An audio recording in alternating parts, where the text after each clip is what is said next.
আসসালামু আলাইকুম। আহ অনেকদিন ধরেই আপনাদের দেখিয়েছিলাম যে আমাদের কেশর আলু চাষ করা হচ্ছে। তখন যদিও গাছ অনেক ছোট ছিল। বর্তমানে কেশর আলু হয়ে গেছে এবং কেশর আলু আপনারা সবাই জানেন যে গাছগুলো সিম গাছের মতো হয়ে থাকে এবং তবে জাংলাতে ওঠানো হয় না। গাছগুলো আসলে মাটিতে দেওয়া হয়। আর সেই আজকে সেই কেশর আলু তোলার জন্য চলে আসছি। কেশর আলু মূলত যেহেতু মাটিতে হয়ে থাকে আর মাটির নিচে ফলগুলো হয়ে থাকে, গাছগুলো মাটির উপরে সিম গাছের মতো হয়ে থাকে। তো ফলগুলো হয়ে গেছে।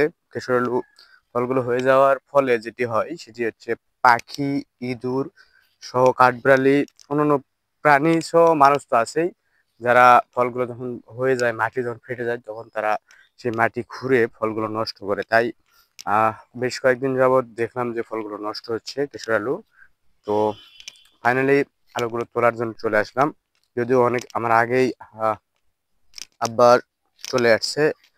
তো কেশর আলু তোলার জন্য যেটি করতে হয় সেটি হচ্ছে প্রথমে গাছগুলো কাটতে হয়। গাছগুলো কেটে প্রথমে সরিয়ে দিলে পরে কোদাল দিয়ে কাট তুলতে অনেক সুবিধা হয় এবং গাছের গোড়াটা দেখা যায়, যার ফলে কেশর আলু ফলটা নষ্ট হওয়ার সম্ভাবনা অনেকটা কমে যায়। তো তাই আমার এক কাকা প্রথমে কেশর আলুর গাছগুলো টান দিয়ে দিচ্ছে, কেটে সরিয়ে দিচ্ছে, পরিষ্কার করে দিচ্ছে গাছের গোড়াটাই।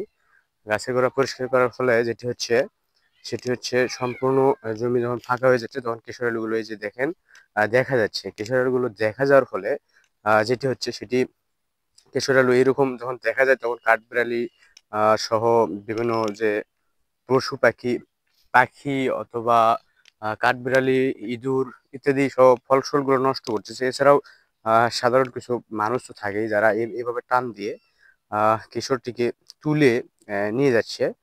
আর তার জন্যই ফাইনালি কেশরগুলো তুলতে আসলাম। মাশাআল্লাহ কেশরগুলো আমাদের বড় হয়েছে। যাই হোক, আল্লাহ যা দিয়েছে আলহামদুলিল্লাহ। তো কেশরগুলো যেহেতু সাইজে চলে আসছে আর বাজারেও যত দিন যাচ্ছে তত আমদানি হচ্ছে, আর আমদানি হলে অবশ্যই দামগুলো কমে যায়। যেহেতু হয়ে গেছে তাই ফাইনালি চলে আসলাম। অবশ্য আব্বু আগে চলে আসছে। আব্বা আগে চলে আসার ফলে উনি একেবারে শীতের কুয়াশা এখনো শেষ হয় নাই, উনি অনেকগুলো তুলে ফেলেছে। আর আমিও চলে আসলাম সেই কেশর আলু তুলতে। কেশর আলুগুলো যে অবস্থায় মাটির নিচে থাকে সে অবস্থায় সেখানে তো অবশ্যই মাটি লেগে থাকে, আর এই মাটিগুলো সহ হাটে বা বাজারে কখনোই নেবে না পাইকাররা।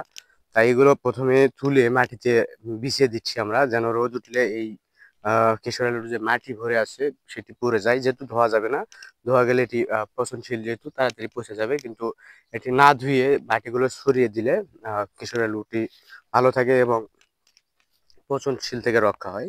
তো আব্বা যেহেতু চলে আসছে, অনেকগুলো তুলেও ফেলেছে, আমি ও চলে আসছি। খুব ভোরে ভোরে আমাকে চলে আসতে হয়েছে জমিতে, নয়তোবা দেখা গেল আহ সবগুলো প্রায় তোলা শেষ হয়ে যাবে। যেহেতু আহ বড় জমি হলেও অনেকগুলো আব্বা গত কয়েকদিনে তুলছে, তো আমিও চলে আসছি। আমি চলে এসে প্রথমে আমার জন্য কোদাল আগে থেকে আনা ছিল। তো কোদালটি নিয়ে আমিও ছোটান একেবারে কূপ দিয়ে তুলে ফেললাম কেশর আলু।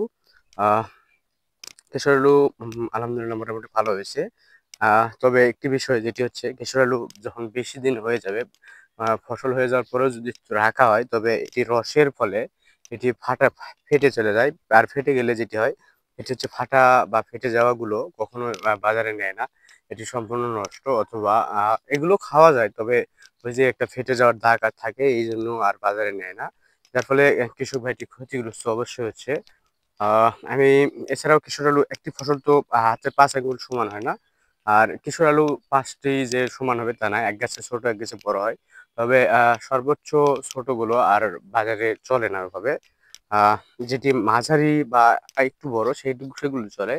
আর ফাটাগুলো তো চলেই না। ফাটাগুলো তো আমাদের এখানে যেটি হয়েছে, জমিতে প্রচুর পরিমাণে রস থাকায় প্রচুর পরিমাণে তারপরেও মহান আল্লাহ তাআলা যে যে ফলনটি দিয়েছে তাতে আমরা খুশি আলহামদুলিল্লাহ। তো কেশর আলু তুলতে তুলতে ছোট বড় মাঝারি সবগুলোই তোলা হচ্ছে। আর অনেকদিন ধরে এইভাবে মাটির সাথে আমার সম্পর্ক নেই, যদিও ফসলে আগে আমি থাকতাম, এখন আর ওইভাবে থাকা হয় না। তো যাই হোক, আমাদের ফসলটি অনেক ভালো হয়েছে। মহান আল্লাহ তাআলার কাছে অশেষ অশেষ শুকরিয়া। তুলতে তুলতে আমি নিজেও ক্লান্ত, আমি তো ওইভাবে কোদাল ইয়ে করি না। তো ক্লান্ত হয়ে তোলা শেষ করে আহ যাই হোক, আপনাদের মাঝে একটি ভিডিও করে রাখলাম।